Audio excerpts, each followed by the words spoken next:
तो आइए स्टूडेंट हम शुरू करते हैं आगे। आज हम पढ़ेंगे भौगोलिक वितरण। उससे ही हम आगे बढ़ रहे हैं। अगर आपने पिछला वीडियो नहीं देखा है तो देख लेना ताकि आपको समझ में आता जाए।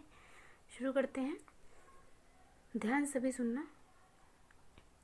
देश में जनजातियों के व्यापक वितरण को ध्यान में रखते हुए यह आवश्यक हो जाता है कि उन्हें कुछ भौगोलिक क्षेत्रों में बांट दिया जाए।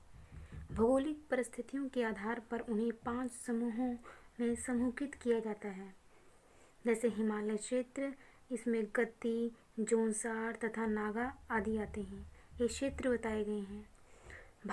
मध्य भारत में मुंडा, संथाल आदि जनजातियां हैं। ये मुंडा और जो संथाल है एक प्रकार की जनजातियां हैं।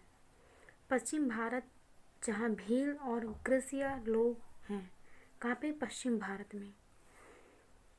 दक्षिण भारतीय क्षेत्र में, अगर दक्षिण की बात की जाए तो दक्षिण भारतीय क्षेत्र में साउथ की तरफ की बात की जाए तो टोंडा, चेचू आदि जनजातियां हैं।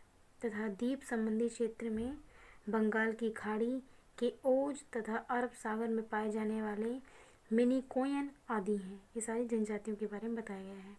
हम आगे बढ़ते हैं। इन्होंने सिर्फ जनजातियों के बारे में बताया है कि भौगोलिक क्षेत्रों के आधार पर इन्हें बांटा गया है। हम आगे समझते हैं।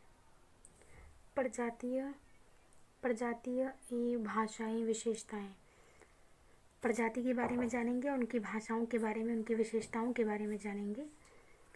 तो भारतीय जनजातीय समाज का इतिहास बहुत पुराना है।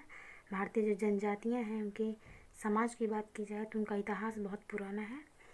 प्रागैतिहासिक, प्री हिस्ट्रिक जिसे कहा जाता है, प्री हिस्ट्रिक, प्रागैतिहासिक तथा ऐतिहासिक काल से ही ये लोग दूर दूर बस गए थे। इसलिए भारत में पाई जाने वाली सभी प्रजातियों के लक्षण इनमें पाए जाते हैं। शारीरिक लक्षणों के अध्ययन से जनसंख्या विशेष के उद्भव, उसके फैलने के मार्ग और उसकी परंपराओं का ज्ञान होता है। मतलब शारीरिक लक्षण से भी, शारीरिक से बाल हुआ, आँख हुई, सारी मतलब जो भी लक्षण है शारीरिक तौर पे कहा जाए तो उसके आधार पर भी इन्हें बांटा गया है। तो जानते हैं कि कौन सी प्रजाति कहाँ से आती है। तो शारीरिक लक्षण से भी इन्होंने ये समझने का समझाया। तो आगे बढ़ते हैं। प्रजाति के 3 प्रमुख भाग होते हैं। 3 लक्षण जिसे कह सकते हैं, 3 भाग बोला है मैंने, यहाँ पे लिखा हुआ है लक्षण होते हैं। यहाँ हमने विस्तृत रूप से भारतीय जनजातियों के प्रजाति अभिलक्षण तथा भाषाई संबंधियों की चर्चा की है। मतलब भाषा और उनकी जो लक्षण है उस पर हम बात करेंगे। गुहा की यह मानता है कि प्रजातीय अभिलक्षणों के आधार पर भारतीय जनजातियाँ निम्नलिखित 3 प्रजातियों से संबंध पाई जाती हैं। तो ये इन्होंने सिर्फ ये बताया, हम मेन यहाँ से पढ़ते हैं। प्रोटो ऑस्ट्रेलियाट एक प्रकार की जनजाति कह सकते हैं। इनका किस प्रकार इनको पहचाना जा सकता है, ये लोग होते हैं, इनको किस प्रकार पहचाना जा सकता है। तो इनका त्वचा का रंग जो होता है वो काले रंग का होता है, चपटी नाक होती है और छोटा माथा। इस समूह की विशेषताएं हैं। ये लक्षण मध्य प्रदेश की, ये कहाँ पे ऐसे लोग मिलेंगे? ये मध्य प्रदेश के गोंड, छोटा नागपुर के मुंडा और बिहार की जनजातियों के लोगों में ये पाए जाते हैं। कैसा? त्वचा का रंग काला, चपटी नाक होती है, छोटा माथा होता है। इनकी विशेषताएं हैं प्रोटो ऑस्ट्रेलियाट की।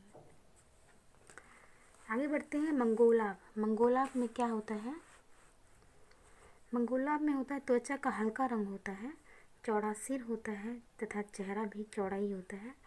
चपटी नाक होती है, चपटी चौड़ी नाक होती है और तिरछी आँखें, ये 2 तहों वाली ऊपरी पलक होती है।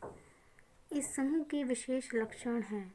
ये विशेषताएं मध्य हिमालय की भोटियों, मध्य हिमालय में ऐसे लोग मिलते हैं। तो मध्य हिमालय की भोटियाँ, अरुणाचल प्रदेश की वाचू और नागालैंड की नागा, ये मेघालय की खासी जनजातियों में ये पाए जाते हैं। जिनका त्वचा का रंग हल्का होता है, चौड़ा सिर तथा चेहरा होता है, चपटी चौड़ी नाक होती है, तिरछी आँखें होती हैं और 2 तहे वाली इनकी ऊपरी पलक होती है। आगे बढ़ते हैं। मंगोलब के बारे में जाना कि मंगोलब की ऐसे लक्षण पाए जाते हैं। निगोटो के बारे में जानते हैं। निगोटो, इस समूह के लोगों की त्वचा का रंग काला, नीले की तरह दिखता हुआ, नीले जैसा नीला कलर होता है वैसा ही दिखता है ये त्वचा का। गोल सिर, चौड़ी नाक तथा घुंघराले बाल होते हैं। ये शारीरिक लक्षण केरल के कंदार जनजाति, अंडमान की ओज जनजाति और अंडमान द्वीप की जारवा जनजाति में पाए जाते हैं। तो आप इतना जान सकते हैं कि केरल जनजातियों में ये पाए जाते हैं निगुटो, जिनमें क्या होता है, त्वचा का रंग नीला या काला जैसा दिखता है, गोल सिर होता है, चौड़ी नाक होती है, बाल जो होते हैं घुंघराले होते हैं। ये हमने निगुटो के बारे में जाना। अब भाषा के आधार पर भी जानते हैं, भाषाएं श्रेणियों के बारे में भी जानते हैं। भाषा श्रेणियों में जानते हैं। भाषा की दृष्टि से स्थिति और जटिल है। भाषा की दृष्टि से बात की जाए तो स्थिति और जटिल है। नवीनतम आंकड़ों के अनुसार, नए आंकड़ों के अनुसार जनजातियों के लोग 105 विभिन्न भाषाएं बोलते हैं। जो जनजाति के लोग होते हैं वो 105 अलग अलग भाषाएं बोलते हैं तथा इनकी 225 उपभाषाएं हैं। इससे ही पता चलता है कि इनमें कितनी विभिन्नताएं हैं, कितना डिफरेंस है। इनकी भाषाएं सुव्यवस्थित हैं, जिनमें उनकी सामाजिक संरचना तथा मूल्य कई तरह से प्रतिबिंबित होता है, झलकता है मतलब। फिर भी स्थिति को समझने के लिए भाषाओं को कुछ परिवारों में बांटा गया है। भारतीय जनजातियों के द्वारा बोले जाने वाली भाषाओं को 4 प्रमुख भाषा परिवारों में बांटा जा सकता है। 4 प्रमुख भाषाओं में कौन कौन सी? ऑस्ट्रो एशियाटिक परिवार। इसमें कौन सी भाषाएं की बात करते हैं? इस परिवार की 2 शाखाएं हैं। एक है मान खेमर तथा मुंडारी भाषा।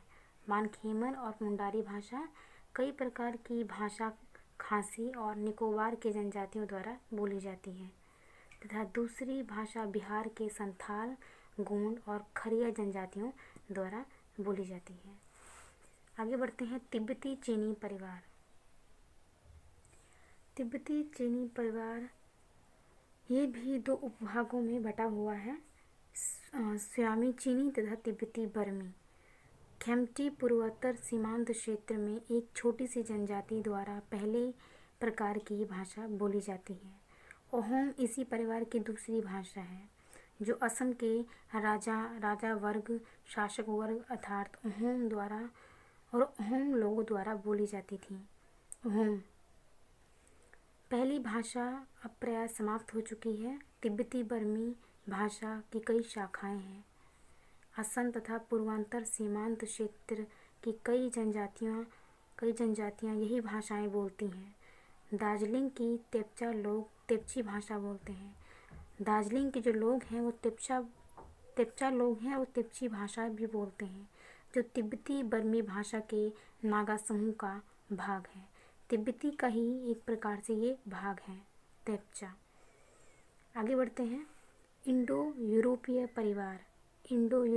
परिवार। इस समूह में हजोंग और भीली भाषाएं सम्मिलित हैं। कौन सी?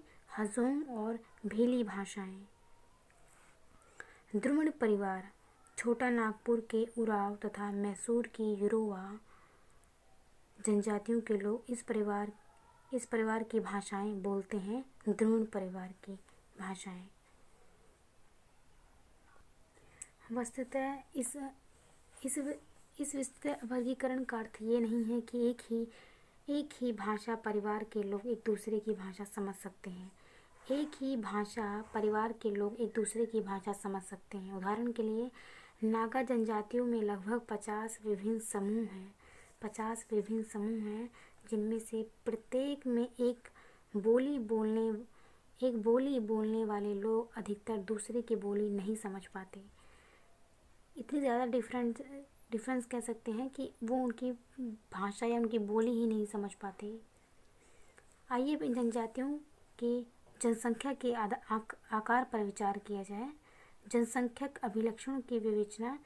तो यहाँ पे हम जनसंख्या के बारे में जानते हैं, बस इन्होंने यहाँ पे एक्सप्लेन किया हुआ है और कुछ नहीं। ऊपर हम यहाँ मेन से शुरू करते हैं जनसंख्या के बारे में। सामाजिक संरचना का समूह के आकार के साथ गहरा संबंध है। जो समूह होता है, समाज से कहीं न कहीं समूह तैयार होता है, समाज से ही समूह तैयार होता है। तो समूह के आकार का गहरा संबंध है। अपने समूह को सामाजिक और जैविक दृष्टि से बढ़ाने के लिए अनुकूल जनसंख्या होना आवश्यक है। मतलब जनसंख्या होना ज़रूरी है। अगर आप अपने समूह बनाना चाहते हैं तो इतनी जनसंख्या होनी चाहिए कि आपका एक समूह बन सके। तो वही बात की यही है, अपने समूह को सामाजिक और जैविक दृष्टि से बढ़ाने के लिए अनुकूल जनसंख्या होना आवश्यक है। समूह की प्रतिस्थापना के लिए ये भी आवश्यक है कि समूह में महिला पुरुषों तथा विभिन्न आयु वर्गों के सदस्यों का योग पर्याप्त मात्रा में हो। मतलब सभी लोग हों, ऐसा नहीं कि कोई कम हो कोई ज़्यादा हो, तो पर्याप्त सभी हों एक जैसे। इससे समूह का अस्तित्व बना रहेगा, इससे समूह का अस्तित्व बना रहेगा, सभी लोग समान हों, इसका अर्थ यही है। परंतु इसके साथ साथ सामाजिक संरचनाएं बनाए रखने के लिए भी जन समुदाय की आवश्यकता होती है। किसे? जन समुदाय की आवश्यकता होती है। मानव के पास उत्पादन करने के लिए ज्ञान एवं निपुणता है, उनके पास मूल्य एवं विश्वास है, उनके पास प्रकृति से तथा मानवों से स्वयं को संबंध करने की योग्यता है। और इसके साथ साथ मानव के पास व्यवस्थित जीवन व्यतीत करने के लिए प्रतिमान और रीति रिवाज भी हैं। मतलब अगर अपना जीवन अच्छे से इसे बिताना हो तो उनके लिए वो अपना रीति रिवाज भी बना लेते हैं। तो वही बात है कि अपना व्यवस्थित जीवन व्यतीत करने के लिए प्रतिमान एवं रीति रिवाज हैं। ये सभी तत्व तभी बने रह सकते हैं या बढ़ सकते हैं तथा एक पीढ़ी से दूसरी पीढ़ी तक जा सकते हैं, हस्तांतरित हो सकते हैं, जब समाज में जन समुदाय की पर्याप्त संख्या हो तथा महिला पुरुषों और आयु समूह में पर्याप्त संतुलन हो, एक बैलेंस हो। कुछ वर्ष पूर्व नीलगिरी के टोंडा लोग जैविक और सामाजिक संकट की स्थिति से गुजर रहे थे। कौन? नीलगिरी के टोंडा लोग ये जैविक और सामाजिक संकट से गुजर रहे थे, क्योंकि उनकी कुल संख्या 475 रह गई थी। उनकी कुल संख्या कितनी रह गई थी? सिर्फ 475। तथा प्रजनन क्षमता वाले आयु वर्ग में बहुत कम महिलाएं थीं।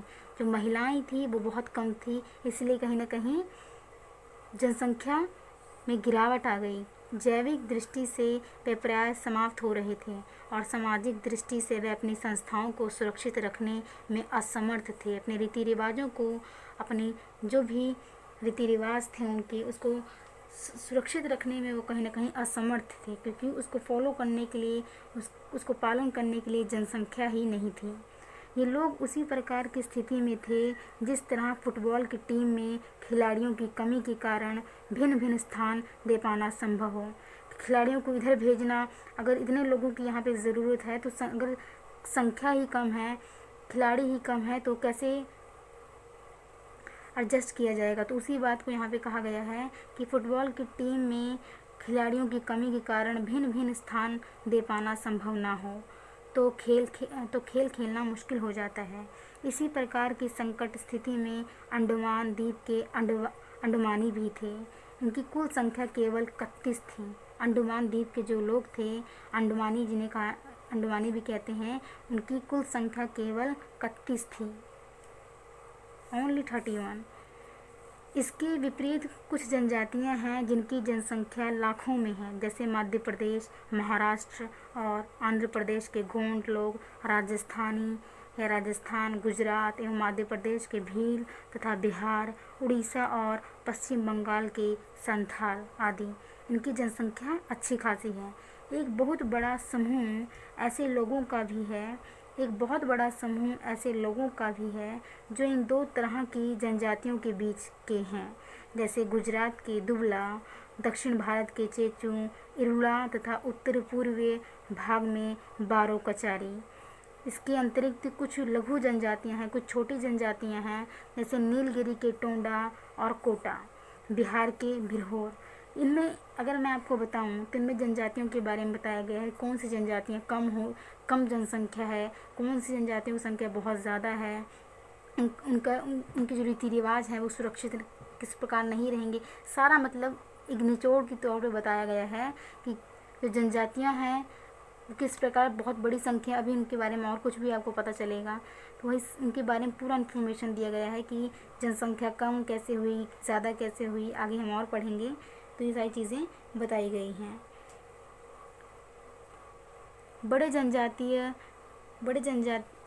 बड़े जनजातीय समूह का फैलाव विभिन्न राज्यों में होने के कारण वे लोग विभिन्न नीतियों और कार्यक्रमों द्वारा शासित होते हैं, जिनका प्रभाव उनकी सामाजिक संरचना पर पड़ता है। जैसे दक्षिण भारत की एक छोटी सी जनजाति के लोग केरल, तमिलनाडु और कर्नाटक में फैले हुए होने के कारण विकास के अलग अलग कार्यक्रमों में आते हैं। अभी विकास जो भी चीज़ें हैं उसकी जो भी प्रगति जो भी प्रोग्रेस हो रहा है उसके कार्यक्रम में ये शामिल हो जाते हैं। हर राज्य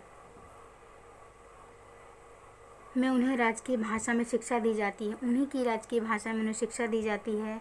कुरुम्बा लोग मलयालम, तमिल और कन्नड़ भाषाओं में शिक्षा प्राप्त कर रहे हैं। साउथ की बात की जा रही है कि जो कुरुम्बा लोग हैं वह मलयालम में शिक्षा प्राप्त कर रहे हैं, तमिल और कन्नड़ भाषाओं में शिक्षा प्राप्त कर रहे हैं। इससे उनके समाज पर गहरा प्रभाव पड़ता है। जैसे अपने अपने ही राज्य तक सीमित अंतर्विवाह, ये अपने अपने ही राज्य में विवाह करते हैं क्योंकि इनकी अपने ही भाषाओं की बात की जाए, जैसे अभी किसी को कन्नड़ आ रही हो, तमिल आ रही हो, अगर बात की जाए तो वो अगर बिहार या यूपी से अगर बात की जाए या राजस्थान से बात की जाए, गुजरात से बात की जाए तो कोई समाज से ही नहीं बनेगा क्योंकि उनकी भाषा अलग है, जब भाषाएं ही अलग है तो बात ही नहीं बनती। वही बात है कि कहीं ना कहीं इनको सीमित कर दिया जाता है, इन्हीं की राजकीय शिक्षा में शिक्षा दी जाती है और कहीं ना कहीं इन्हें वहीं तक सीमित कर दिया जाता है। एक दूसरे राज्यों से या विवाह संबंधित ज़्यादा नहीं करते हैं। तो कुरुम्बा लोग जो होते हैं ये मलयालम, तमिल और कन्नड़ भाषाओं में शिक्षा प्राप्त कर रहे हैं। इससे उनके समाज पर गहरा प्रभाव पड़ता है, जैसे अपने अपने राज्य तक ही सीमित अंतर्विवाह करना। जनजातियों की सामाजिक संरचना की व्याख्या करने में पृथक्करण और अंतःक्रिया के कारण स्पष्ट रूप से महत्वपूर्ण होते हैं। आगे बढ़ते हैं तो आपको सब कुछ समझ में आ रहा होगा। आगे बढ़ते हैं। अन्य समूहों से पृथक्करण मतलब होता है अलगाव, पृथक्करण एवं अंतःक्रिया। जनजातीय सामाजिक समूहों की सामाजिक संरचना को समझने में जनजातीय जो लोग हैं इनका एक समाज होता है, इनका एक समूह होता है। तो जनजातीय सामाजिक समूहों की सामाजिक रचना, जिनकी कह सकते हैं इनकी रीति रिवाज और भी चीज़ें जो हम पढ़ेंगे आगे, उनकी रचनाओं को समझने में पृथक्करण एवं अंतःक्रिया बहुत महत्वपूर्ण है। ये कहना है कि जनजातीय सदैव सभ्यता से पृथक रही है। जनजातीय जो लोग हैं ये सदैव सभ्यता से अलग रहे हैं, ऐतिहासिक दृष्टि से सही नहीं है। भारत में राजनीति, आर्थिक और पर्यावरण के कारण लोगों को अक्सर रहने के स्थान बदलने पड़ते हैं। हमने पहले भी ये बताया है कि कुछ जनजातियों ने बड़े राज्य भी स्थापित किए थे। कुछ जनजातियों ने बड़े राज्य जो होते हैं उसको स्थापित किया था उन्होंने। वैसे पृथक रहने वाले समूह भी आर्थिक संबंध के विस्तृत जाल का एक भाग होते थे। अंततः क्रिया करने वाली जनजातियों के कुछ उदाहरण हैं। तो कर्नाटक के संग्रहण करने वाली जेनु कुरुबा जनजाति हाथियों को पकड़ने तथा प्रशिक्षण देने में निपुण थी। हाथियों को पकड़ने और ट्रेनिंग देने में बहुत निपुण थी, बहुत अच्छी थी। अंततः इस जनजाति के लोग मंदिरों और यहाँ तक कि विभिन्न राज्यों की सेनाओं के लिए हाथी उपलब्ध करवाते थे। बहुत विभिन्न राज्यों के लिए सेनाओं को और हाथियों को उपलब्ध करवाते थे। इसी जनजाति के बहुत से लोग अपने क्षेत्र में लोगों को विभिन्न तरह की वन संपदा उपलब्ध करवाते थे। वन से रिलेटेड जो भी चीज़ें होती थी वो सभी चीज़ों को ये उपलब्ध करवाते थे और इसके बदले में अपनी आवश्यकताओं की वस्तुएं प्राप्त कर लेते थे। जैसे गांव में होता था पहले गेहूँ दे दिया जाए तो वो कुछ और जो हमें ज़रूरत होती थी हम उसके बदले वस्तुओं से ही वस्तुओं को खरीद लिया जाता था। तो इसी वही चीज़ बताई गई है कि इसके बदले वे अपनी आवश्यकताओं की वस्तुएं प्राप्त कर लेते थे। जो लोगों की ज़रूरत होती थी उन्हें वो दे देते थे, और जो इन्हें ज़रूरत होती थी लोग इन्हें दे देते थे। कई सदस्य कर आदि भी देते थे, कई सदस्य टैक्स आदि भी देते थे, और कुछ लोग क्षेत्रीय धार्मिक अनुष्ठानों में भी सम्मिलित होते थे। जो क्षेत्रीय कह सकते हैं, जो धार्मिक अनुष्ठान होता था उसमें भी सम्मिलित होते थे, उसमें भी शामिल होते थे। ये हमने पढ़ा कर्नाटक के संग्रहण करने वाली जेनु कुरुबा जनजाति के बारे में, जो हाथी के लिए और कह सकते हैं जंगलों में जो लकड़ी से जो भी चीज़ें होती थी उसको उपलब्ध करवाते थे। आगे बढ़ते हैं। तमिलनाडु में नीलगिरी के टोंडा लोग अपने इष्ट की पूजा, इष्ट देवता होते हैं, सबके होते हैं। अभी भी गांव में जाएंगे आप तो आपको इष्ट देवता मिलेंगे, जैसे कुल देवता जिसे बोल सकते हैं। तो तमिलनाडु में नीलगिरी के टोंडा लोग अपने इष्ट की पूजा करने कर्नाटक में नंजनगढ़ जाते थे, ताकि वहां से लगभग 140 किलोमीटर दूर घने जंगलों के पार स्थित था। 140 किलोमीटर दूर घने जंगलों के पार स्थित था। जो लोग स्थानीय कृषि करते थे उनके आसपास के कृषकों तथा अन्य जातियों के साथ कई प्रकार के संबंध हुआ करते थे। जो आसपास रहते थे उनके साथ भी उनके कई प्रकार के संबंध होते थे। आगे बढ़ते हैं। 19वीं शताब्दी में मुंडा लोग अपनी पड़ोसी जातियों के साथ सामाजिक और आर्थिक दृष्टि से बिल्कुल घुल मिल गए थे। कौन? 19वीं शताब्दी में मुंडा लोग अपने पड़ोसी जातियों के साथ, जो पड़ोसी जातियाँ थीं उनके साथ, जो उनके सामाजिक और आर्थिक जो भी रीति रिवाज या सामाजिक तौर पे अगर बात की जाए या आर्थिक रूप पे बात की जाए तो बिल्कुल घुल मिल गए थे। आर्थिक तौर पे भी बात की जाए, जो भी संसाधन होते थे उनके पास, जो भी चीज़ें होती थी वो कहीं ना कहीं सेम हो जाती थी। एक दूसरे से विवाह के संबंध में बात की जाए या ऐसे ही, तो वो घुल मिल गए थे। आगे बढ़ते हैं। धुर्य ने भारत की जनजातियों को पिछड़ा हुआ हिंदू कहा है। किसने? धुर्य ने भारत की जो जनजातियां थी इन्हें क्या कहा? इन्होंने कहा पिछड़े हुए हिंदू कहा। बोस ने यह बताने का प्रयास किया है कि किस प्रकार हिंदुओं ने जनजातियों को आत्मसात कर लिया है। हिंदुओं ने जनजातियों को आत्मसात कर लिया है। कुछ जनजातियां ऐसी हैं जो विशिष्ट समाज के साथ सामाजिक, आर्थिक और राजनीतिक दृष्टि से घुल मिल चुकी हैं। कुछ जनजातियां हैं जो अगर बात की जाए सामाजिक तौर पर, आर्थिक या राजनीतिक दृष्टि से घुल मिल चुकी हैं, और कुछ इस प्रकार के विभिन्न स्तरों पर हैं। इसके अतिरिक्त कुछ जनजातियां सेतु एवं मध्यस्थता की भूमिका निभाती हैं, मतलब बीच की भूमिका निभाती हैं। तो ये भी जानते हैं कि इसका तात्पर्य क्या है। सेतु बांधने एवं मध्यस्थता की भूमिका। तो हम यहाँ तक आ चुके हैं। अब हम आगे बढ़ते हैं। उत्तरी पूर्वी। अगर उत्तरी पूर्व की बात मैं बताऊं तो मैं आपको बता दूं कि उत्तरी पूर्व, जैसे आपको ना पता हो तो ये हमारा हो गया उत्तर। साउथ की तरफ की बात की जाए तो ये हो गया जम्मू कश्मीर की तरफ की बात की जाए तो ये हो गया हमारा उत्तर। और अगर हम बिहार की तरफ की बात करें तो ये हमारा हो गया पूर्व। तो और नीचे की बात की जाए तो ये हमारा, अगर मैप के थ्रू मैं आपको मैप के थ्रू बताऊं तो सबसे ऊपर हुआ हमारा उत्तर, इधर हुआ पूर्व, सबसे नीचे हुआ दक्षिण, और इस साइड हुआ गुजरात की साइड हुआ हमारा पश्चिम। तो हम किसकी बात कर रहे हैं? उत्तर पूर्व की बात कर रहे हैं, मतलब यहाँ से यहाँ तक की बात कर रहे हैं। ये इतना एरिया की बात कर रहे हैं, समझ ले जम्मू कश्मीर और बिहार। तो मैं आपको एक हिंट के रूप में बता रही हूँ कि यहाँ से हम बात कर रहे हैं। तो उत्तर पूर्वी भारत में जनजातियों ने अपने पड़ोसी समूह के लिए उत्तरी पूर्वी भारत में जनजातियों ने अपने पड़ोसी समूह के लिए सेतु बांधने एवं मध्यस्थता की भूमिका निभाई। कुछ जनजातियों ने दो शक्तिशाली पड़ोसी समूह को अंतःक्रिया का अवसर प्रदान करने के लिए सेतु की भूमिका निभाई, और कुछ अन्य स्थितियों में इन जनजातियों ने दो शक्तिशाली समूह को एक दूसरे से अलग रखा। शक्तिशाली समूहों को एक दूसरे से अलग रखा, ये उनकी मध्यस्थता की भूमिका है। तो और अच्छे से जानते हैं। अरुणाचल के आप्तानी लोग एक विशेष प्रकार की सीढ़ीनुमा कृषि करते थे। कौन सी? सीढ़ीनुमा कृषि करते थे। वे तलवार, चाकू बनाने एवं कपड़े बुनने के कार्यों में निपुण थे। इनकी पड़ोसी जनजातीय दाफला इनसे चावल, तलवारें, चाकू और कपड़ा लिया करती थी, इनकी पड़ोसी, तथा इसके बदले इन्हें सुअर, कुत्ते, जंगली पक्षी, तंबाकू और कपास आदि दिया करती थी। अक्सर असंतुलित विनिमय के कारण इन जनजातियों में झगड़े होते रहते थे। मतलब कह सकते हैं किसी ने कम दिया, किसी ने ज़्यादा, या कोई भी असंतुलित चीज़ बात की जाए तो असंतुलित विनिमय के कारण, आदान प्रदान के कारण इन जनजातियों के बीच झगड़े भी होते थे। ऐसी जनजातियाँ बहुत कम हैं जो पूर्ण रूप से अलग रहती हैं, जैसे अंडमान निकोबार द्वीप समूह के जारवा और सेंटिनेलीज। इन जनजातियों में भी ऐसा लगता है कि अंडमान निकोबार द्वीप समूह के मूल निवासी नहीं हैं ये। इनका पृथक्करण बाद में हुआ है, इनका अलगाव बाद में हुआ है। यदि इतिहास के दीर्घ संदर्भ में देखा जाए, लंबे इतिहास को देखा जाए इतिहास के, तो ये पाया जाता है कि जनजातियों के लोग अपने क्षेत्र में कई प्रकार के अंतक्रिया करते रहे हैं। उन्होंने अंतक्रिया के कुछ क्षेत्रीय